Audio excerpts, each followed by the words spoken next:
Friends hi అండి. Hello, ఇదిగోండి కరివేపాకు చెట్టు అయితే మంచి గ్రోత్ వచ్చింది. నేను అసలు చూడలేదు. మొన్న మనము 4 రోజులు తిరుపతికి వేసి వచ్చేసరికి చెట్టు చాలా మంచిగా గ్రోత్ వచ్చిందనమాట. తీరా చూస్తే ఇప్పుడు ఎందుకో చెట్లకు నీళ్ళు పోస్తూ చూసే ఇదిగోండి కరివేపాకు చెట్టు అంతా పూత వచ్చేసింది. ఇక్కడ మీరు చూస్తున్నారా? జూమ్ చేసి చూపి. లక్కీ కామ్ కరివేపాకు చెట్టు అంతా పూత వచ్చింది. ఇలా అసలు పూత రావద్దు. ఒకసారి ఫోటో తీదిని. దీన్ని మనం అలానే వదిలేస్తే చెట్టు గ్రోత్ తగ్గిపోతుంది అనమాట. అక్కడికి కట్ చేసి చెట్టు గ్రోత్ మంచిగా వస్తుంది. ఇదిగోండి పువ్వు ఎంత పెద్దగా వచ్చిందో. మన కరివేపాకు అయితే స్మెల్ సూపర్ ఉంటుంది తెలుసా. స్మెల్ బాగుంది. ఈ పువ్వు తీసేసా. ఈ పువ్వు ఉందనుకోండి చెట్టు గ్రోత్ ఉండదు.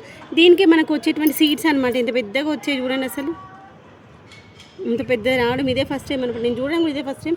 చూడకుండా ఉంటే మొత్తం పెద్దగా అయిపోయి విత్తనాలు వచ్చేవనుకుంటాను. మిందే ఓకేనా. ఇలా ఎప్పుడైనా కానీ పూత రాకుండా ఉంచుకోవాలి. ఒకవేళ పూత వస్తే పూత కట్ చేసేయాలి. అప్పుడే మనకు చెట్టు అనేది మంచిగా గ్రోత్ వస్తే గుర్తుపెట్టుకోండి. దానికంతా గబుచీమలు వచ్చేస్తాయి. బ్రెడ్ ఆమ్లెట్ కోసం అయితే 4 eggs తీసుకున్నాను. దీంట్లోనే కొంచెం ఆనియన్స్, నేను ఎలా చేస్తాను చూపిస్తున్నాను. కొంచెం జీలకర్ర, దాంతోపాటు ఉప్పు, కారము,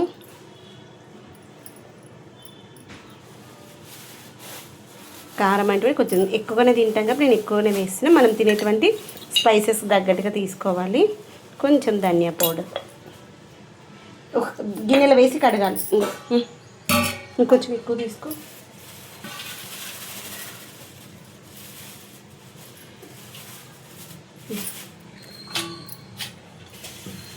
నిండా నింపు నీళ్ళు. తర్వాత అల్లం వెల్లిగడ్డ పేస్ట్ ఇవన్నీ వేసేసి మంచిగా కలుపుకున్నా. నేను మళ్ళీ ఒకసారి చెప్తా దాంట్లో ఏమేమి వేసాను.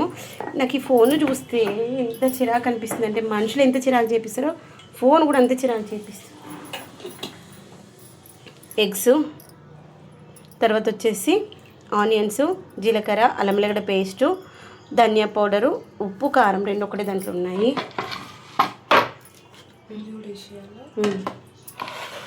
ఆనే ఉండు, నేను ఇస్తాగా నైఫ్ ఇలా పెట్టేసి కట్ చేయి. చూడు ఎంత కోపం వస్తుంది దీన్ని చూస్తే.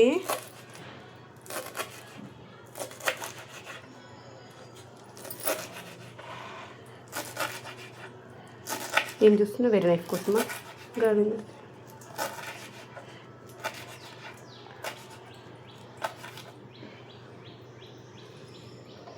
ఇంకొంది కొత్తిమీర. చాలు, అంత కట్ చేయకు. దాని తర్వాత నైఫ్ తీసేదానికి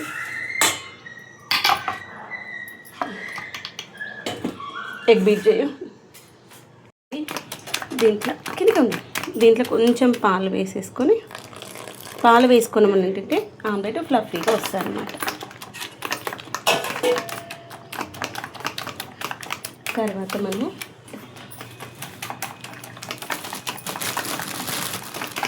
ఇంతనే తింటామా. దీంతో పైకి లేపు.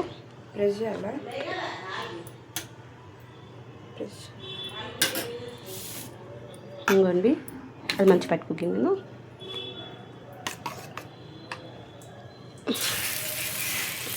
ఇప్పుడు దాంట్లో వేసి అట్లా మర్చిపోవద్దు.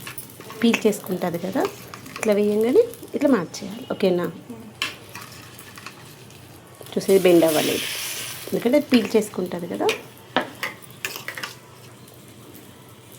తర్వాత దీంట్లో ఉన్నటువంటి ఆనియన్స్, కొత్తిమీర ఉంది కదా, దీన్ని ఇలా స్ప్రెడ్ చేసుకుందాం.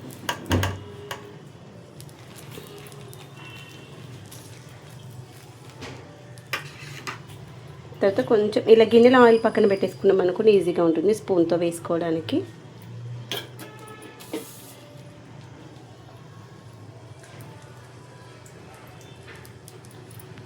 సండే రోజు మన ఇంట్లో బ్రేక్ఫాస్ట్ బ్రెడ్ ఆమ్లెట్ ఈజీగా చేసుకోవచ్చు అనమాట. కోడిగుడ్లని మనం ఎంత కావాలో అన్ని తీసుకొని దాంట్లో ఉప్పు, కారము, ధనియా పౌడరు, అల్లం వెల్లిగడ్డ పేస్టు, ఉల్లిగడ్డ, కొత్తిమీర ఇవి వేసేసుకొని కొంచెం పాలు పోసుకొని మంచిగా ఇలా బీట్ చేసేసుకోవాలన్నమాట. తర్వాత ఒక్కొక్క బ్రెడ్ని దీనిలో ముంచుకుంటూ మనం పెంక పైన వేసి అటు ఇటు 2 సైడ్స్ టర్న్ చేసుకొని కాల్చుకోవాలి. పక్కన వేసుకున్నప్పుడు అప్పుడప్పుడు ఇలా అంటుకుంటూ ఉంటాయి. దాన్ని ఇలా కట్ చేసేసామనుకోండి,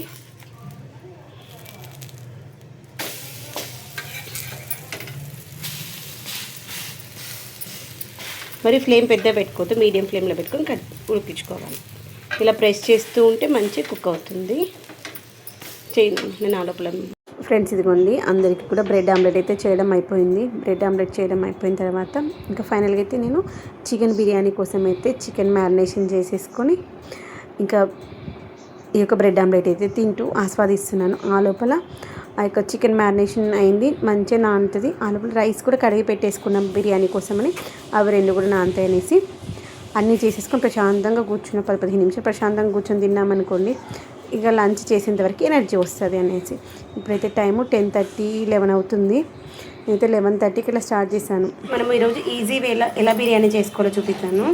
ఏంటంటే ఫస్ట్ మనము చికెన్ అయితే మ్యారినేషన్ చేసుకొని పెట్టుకోవాలి. చికెన్లో నేను ఉప్పు, కారము, ధనియా పౌడర్, గరం మసాలా, పసుపు, పెరుగు ఇవన్నీ కలిపేసుకొని పెట్టేసుకున్నాను.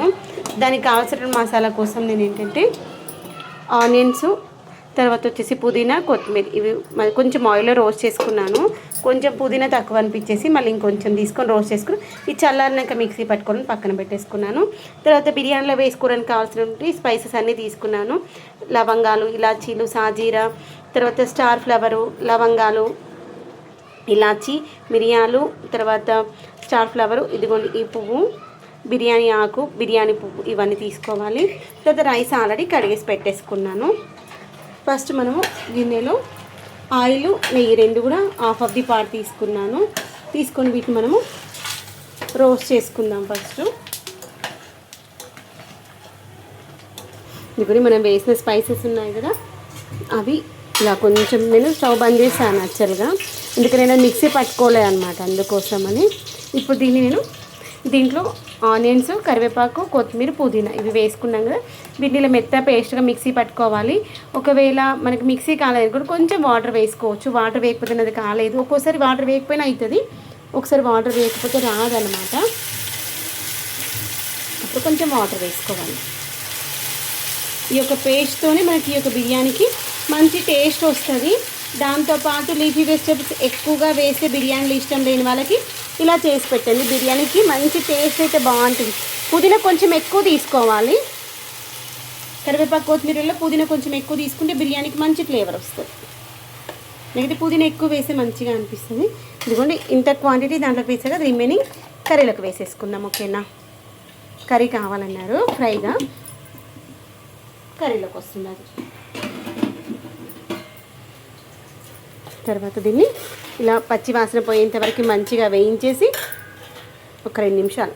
ఇదిగోండి తర్వాత దీంట్లో ఇది మంచిగా వేగుతుంది కదా, ఇప్పుడు అల్లం వెల్లిగడ్డ పేస్టు ఆల్రెడీ నేను మ్యారినేషన్లో వేసాను, కానీ తాలింపులో వేస్తే ఆ యొక్క టేస్ట్ బాగుంటుంది కదా.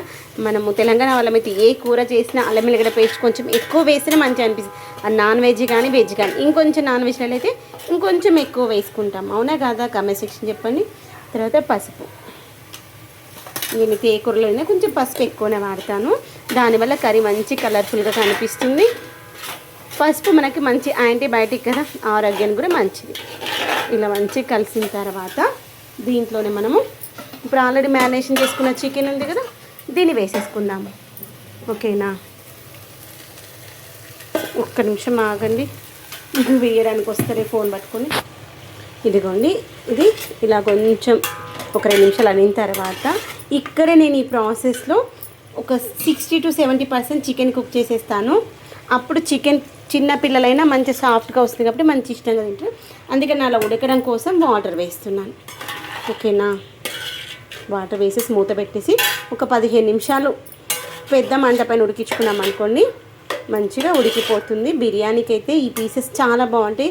సాఫ్ట్గా ఇష్టపడే వాళ్ళకి ఈ ప్రాసెస్లో చేయండి.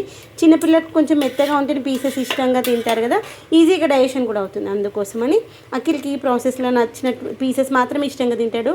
నార్మల్గా నేను దమ్ బిర్యానీకి చేసినటువంటి పీసెస్ అస్సలు తినడు అనమాట. ఈ ప్రాసెస్ ఏంటంటే మనకి లక్నో స్టైల్ చికెన్ దమ్ బిర్యానీ అనమాట. ఒకసారి ఎప్పుడు మా హస్బెండ్ తిన్నారంట బయట ఫ్రెండ్ వాళ్ళ ఇంట్లో, అప్పటి నుండి ఇదే ప్రాసెస్లో ఇష్టపడతారనమాట. అప్పటి నేను ఇదే ప్రాసెస్లో చేస్తున్నాను. అండి ఈవినింగ్కి స్నాక్స్ లాగా తినడం కోసం చికెన్ ఫ్రై కావాలని అడిగారు మా హస్బెండ్. చాలా మనసు అవుతుంది పప్పు తినక, అందుకోసమని ఎక్కువ తీసుకొచ్చారనమాట. చికెన్ 2.5 kgs తీసుకొచ్చారు. 2.5 kgsలో ఎంత ఒక 750 grams వరకు బిర్యానీలో వేసాను. ఇంకొక 750 grams వరకు కర్రీ కోసమని ఇంకొక 1/2 kg ఉంటాయి అనుకుంటా, 1/2 kg వరకు అయితే ఫ్రై కోసం అయితే తీసాను అనమాట. అయితే దీన్ని మ్యారినేషన్ చేసేసుకుంటున్నాను. మార్నింగ్ బ్రేక్ఫాస్ట్కేమో ఏం తిన్నాము, ఎగ్ బ్రెడ్ ఆమ్లెట్ తిన్నాము. ఇప్పుడు లంచ్లోకి biryani, chicken fry, mutton curry. Evening స్నాక్కి చికెన్ ఫ్రై అన్నమాట. ఇది దీంతో పాటు మనం ఇప్పుడు మిక్సీ పట్టుకున్నటువంటి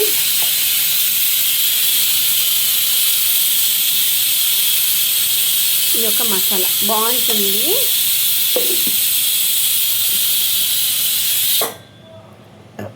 దీంట్లో మనము కొంచెం ఆయిల్ వేసుకుందాము.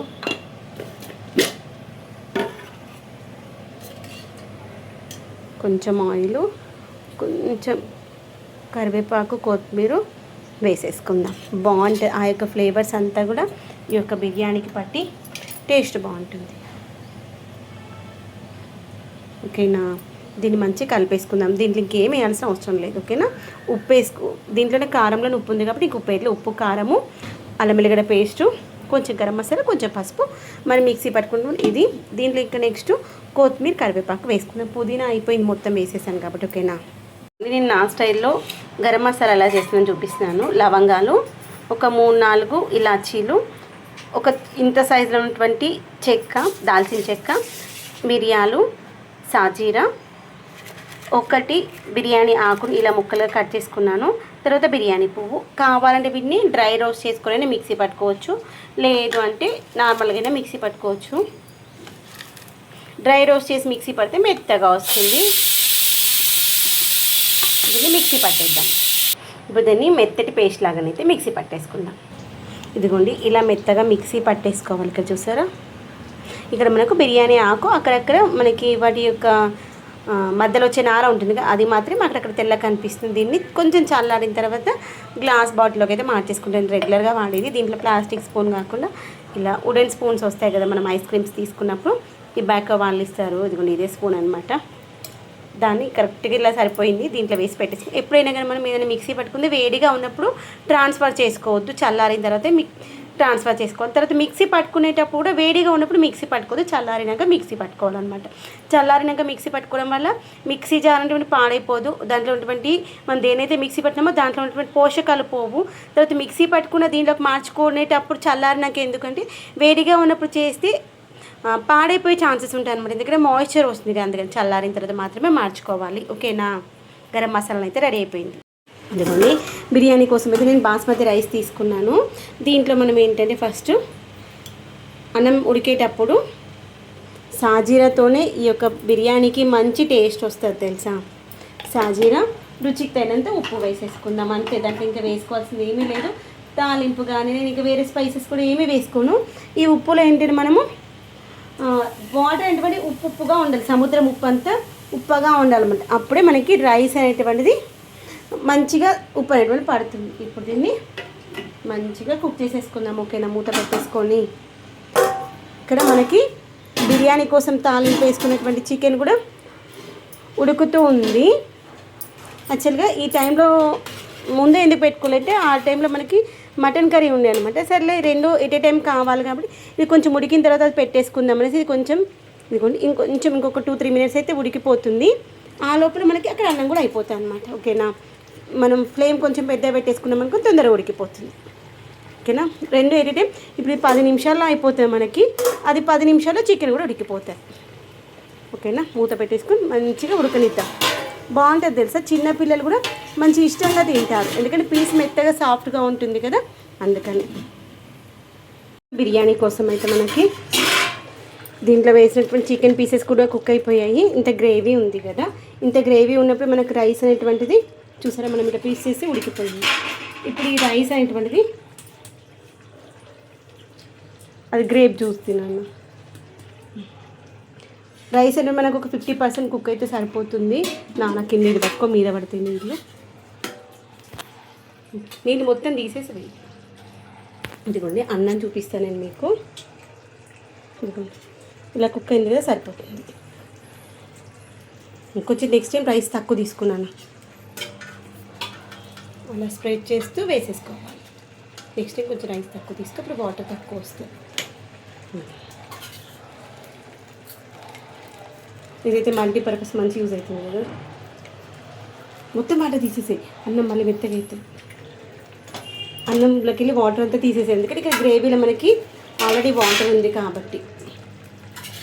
లేదు వాటర్ లేదనుకుంటే ఇప్పుడు కొంచెం వాటర్ వచ్చేలాగా తీసుకునే ఏం కాదు. ఇలా మనము మంచిగా లేయర్ లాగా వేసుకోవాలి, అంత ఈక్వల్గా వచ్చేలాగా.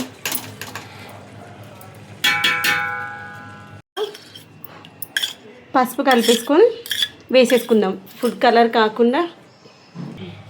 ఇప్పుడు అక్కడక్కడ చిన్న చిన్న హోల్స్లా చేసి ఒక 2-3 ప్లేసెస్లో వేసేస్తే ఫుడ్ కలర్ కాకుండా ఫుడ్ కలర్ ప్లేస్లో మనము సాఫ్రాన్ అయినా వేసుకోవచ్చు, కుంకుమ పువ్వు, లేదు అంటే అందరి ఇళ్ళలో ఉన్నటువంటి న్యాచురల్ కలర్ అయినటువంటి పసుపు అయినా వేసుకోవచ్చు. వేసేసి మూత పెట్టేసుకొని చిన్న గిన్నె తీసుకున్నాను. గిన్నె వాటర్ పోసిన గిన్నెని ఇప్పుడు దీనిపైన వెయిట్ పెట్టేసుకున్నాం అనుకుని స్ట్రీమింగ్ అనుకుని బయటికి వెళ్ళకుండా ఉంటుంది. కొంతమంది దీనికి అంచులకి పిండి పెట్టుకుంటారు కదా, లేదంటే క్లాత్ పెట్టేసుకుంటారు, దాని ప్లేస్లో ఇదైనా పెట్టేసుకోవచ్చు. అయితే మనకి బిర్యానీ అయితే రెడీ అయిపోయింది. పైన కొంచెం బ్రౌన్ ఆనియన్స్ కావాలంటే కొన్ని బ్రౌన్ ఆనియన్స్ వేసాను. ఇదిగోండి ఇలా మనకి చికెన్ పీస్ అనేటువంటిది మంచి కుక్ అయిపోతుంది. చూసారా, మనం ఆల్రెడీ ఫస్ట్ కుక్ చేసుకునేటప్పుడు ఒక 60% వరకు కుక్ చేసేసాం కదా, అందుకని మంచి కుక్ అయిపోతుంది. మనం అంత గ్రేవీ ఉంది అనిపించింది, కానీ మసాలా అంతా కరెక్ట్గా గ్రేవీ అంతా కుక్ అయిపోయింది. ఇప్పుడు రైస్కి అంతా పట్టేలాగా ఒక్కసారిలా కలిపేసుకున్నాం అనుకోండి, మసాలా అంతా పడుతుంది. మనం పైనకి వెళ్ళి పసుపు కలిపిన వాటర్ వేసాం కదా, దానివల్ల బిర్యానీకి మంచి కలర్ వస్తుంది. మనకి రెస్టారెంట్లో వచ్చేటువంటి కలర్ వస్తుంది. వాళ్ళైతే ఫుడ్ కలర్స్ వేస్తారు, మనమైతే ఫుడ్ కలర్స్ ప్లేస్లో మనకి న్యాచురల్ కలర్ అనేటువంటి పసుపు వేసుకున్నాం అనుకోండి, మంచి కలర్ కనిపిస్తుంది. ఇలా అంటూ ఇలా లూజ్ చేసేసామనుకోండి, రైస్కి మన కిందికి ఉన్నటువంటి మసాలా అంతా పట్టేస్తుంది. చూసారా ఎంత కలర్ఫుల్గా కనిపిస్తుంది. ఫ్రెండ్స్ ఇదిగోండి సండే స్పెషల్ ఏంటంటే చికెన్ దమ్ బిర్యానీ.